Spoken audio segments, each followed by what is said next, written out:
guys. So a lot of people were asking me to do some sound design tutorials, and it's taken me a while to get this going. Sorry for that, but this is going to be my first one, and I'm going to try to do like 1 or 2 a month for you guys, if that's possible. So here we go.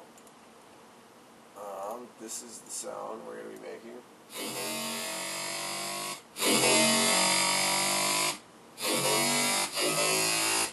So it's pretty cool. So let's get started. I'll have the patch will be in the description if you want to just download the patch and start using that. That works. If you want to watch what I'm doing and learn a bit about Massive, then that's good too. So first thing, Oscillator 1, carbon, leave that on the spectrum, pitch it down 2 octaves. Oscillator 2, modern talking, put that to bend minus plus. Turn on your phase mod and your modulation oscillator, sorry. Have the phase going on Oscillator 2 about right there-ish, so sounds pretty boring right now. Next thing we'll do is go to your routing tab, and we'll put insert effect 1 after oscillator 1, and then insert effect 2 already on after filter 2. Bring this to series. Turn these guys up. Get your band reject filter on there. Put the cutoff there. Bandwidth, your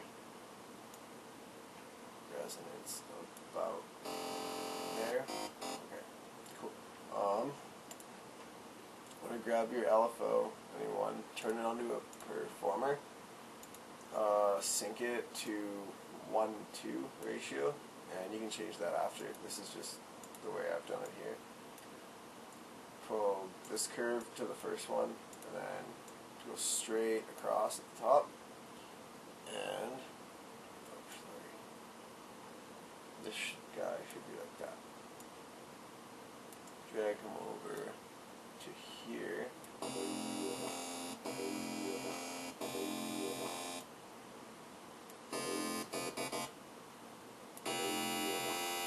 That sounds great.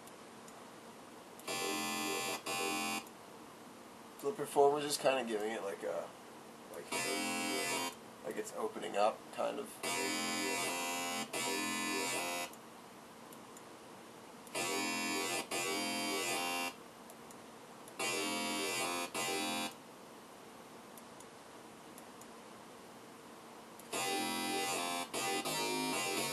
Okay, cool. So that's how your sound should be so far. Next thing, you reuse your insert effects. If you don't use these, you probably should, because they add a lot of beef to your sound. So hard clipper on insert 1, dry wet, just a little bit under half, drive just a tiny bit over half. And what we changed in the routing with the insert 1, basically that means that insert 1 is basically going to just be altering oscillator 1, and then insert 2 is going to come in and change stuff like once everything's been run through your filter. So hard clipper on insert 1, insert 2, grab a sine shaper. It's just like another little distortion guy. So that's starting to sound pretty cool. Effects inserts, get a Bronner tube on your insert 1. You can leave it pretty much how it is, maybe turn up the dry wet a little bit. Insert 2, do a dimension expander. I pretty much always just leave the dry wet at about half and turn the size down like all the way, because if you get a lot of stuff with dimension expanders, it tends to muddy things up and just make it sound not good.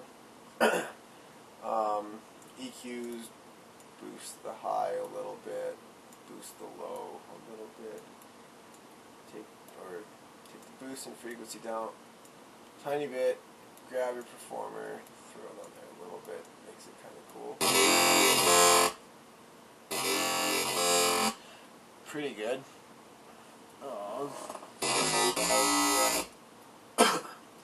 And then we want to make it rise like your sound. So go to envelope, doesn't really matter which one.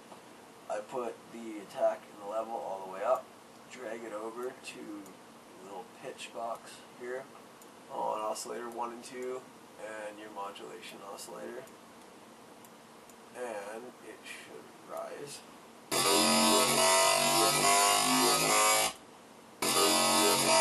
Oh, I'm getting it, yeah. If you don't want it to do like the, that's kind of got an LFO thing going on there. Grab the X fade and the amp mod all the way up, so it's just the top row going.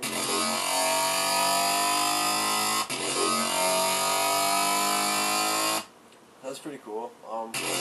There's kind of this little annoying crunch right at the beginning. If you want that out of there, just go to envelope 4, which is your amp mod. So it's basically the master envelope for the sound. Just turn the attack up a bit so it kind of fades in the sound, so it's not so brutal right at the start. And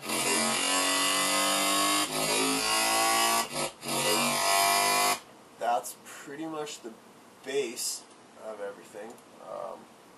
Your voice, obviously, yeah, voicings. Turn on your pitch cutoff. For this one, I just use a max 16 in 2 unison. Turn it up like this knob to a tiny bit. I just drag it over, and then hit my pan position and just widens it up, makes it sound beef. And that's pretty much it. That's the basics for this sound. And it's nice with stuff like this, with the envelopes. You just like, it's really easy to make your sub follow them. You just open your sub patch, take the same envelope setting and put it there. The reason I did, you can drag the pitch to up to 64 if you want. Like, it does a lot more, but I find if you do that, it with your sub, like if you make the sub, the envelope go up to 64 with the sub's pitch, it kind of thins out. So I just do it with 12 and do the same for my sub. Kind of got off track there, but whatever. And yeah, that's this sound. From this you can do whatever you want. You just like by changing oscillators.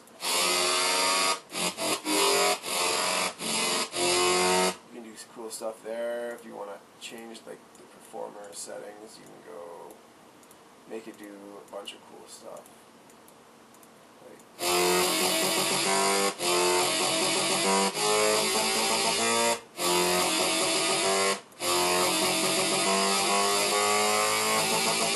So yeah, it's pretty cool, and hopefully this is helpful. If it's not helpful, let me know. If it is, and you guys want me to keep doing more, let me know.